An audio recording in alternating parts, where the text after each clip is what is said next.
হঠাৎ করে বাংলাদেশকে ঋণ দেওয়া বন্ধ করে দিয়েছে আইএমএফ।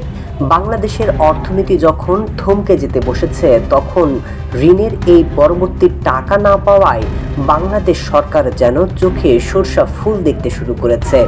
আয় ব্যয়ের হিসাব মিলছে না তারেক রহমানের। বাংলাদেশ ধীরে ধীরে গভীর সংকটে ধাবিত হচ্ছে। জ্বালানি সংকট এমন এক পর্যায়ে পৌঁছেছে যে মানুষ এখন চরম বিরক্তি প্রকাশ করেছে।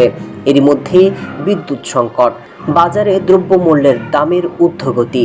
আপনি জানেন কেন এই সংকট বাড়ছে আর দেশ এমনভাবে কয়দিন চলতে পারে, নাকি তারেক রহমানকেও বিদায় নিতে হচ্ছে এবার? বাংলাদেশের যেন যাবার পথ বন্ধ।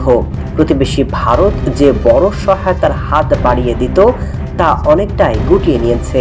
পাকিস্তান নিজেরাই টানের মধ্যে, আমেরিকার সাথে বাণিজ্য ঘাটতি, আর বাংলাদেশ এরই মধ্যে বিপুল ঋণে। চায়নার সাথে ভারসাম্য বজায় রাখাও কঠিন হচ্ছে।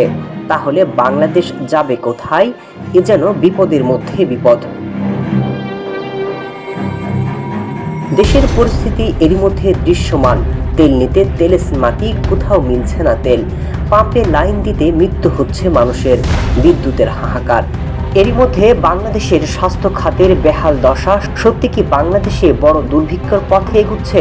বিশ্লেষকরা সতর্ক করছেন যে কাঠামোগত সংস্কার, কর ব্যবস্থার আধুনিকরণ এবং সুশাসনের উন্নতি দ্রুত বাস্তবায়ন করা না হলে একটি সম্ভাব্য ঋণের ফাঁদ তৈরি হতে পারে।